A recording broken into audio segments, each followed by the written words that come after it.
Leyla Əliyevanın təşəbbüsü ilə təşkil olunan sərgidə 17-20-ci əsrlərə aid nadir tarixi xalçalar, eləcə də ənənəvi tekstil nümunələri, milli geyimlər, zərgərlik məmulatları, xalça eskizləri və müasir incəsənət əsərləri nümayiş etdirilir.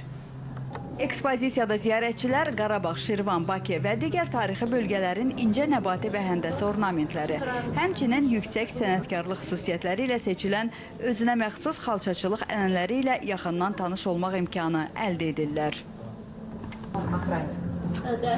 Sərgidə xalq rəssamı Lətif Kərimov və Eldar Mikailzadənin əsərləri və xalça eskizləri, həmçinin rəssam Çingizin müasir bədii axtarışlarını əks etdirən işləri, multidisiplinar rəssam Mədinə Qasımovanın material, yaddaş və vizual strukturun kəsişməsində formalaşan yaradıcılığı təqdim olunur.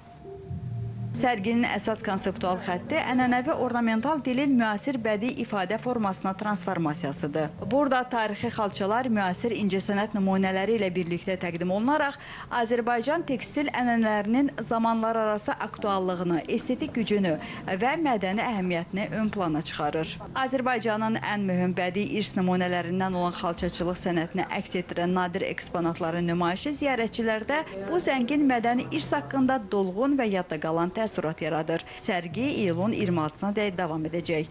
Günay Məmmədova, Alik Bəxtiyaroğlu, Azərbaycan televiziyasının Avropa bürosu, Budapeşt, Macarıstan.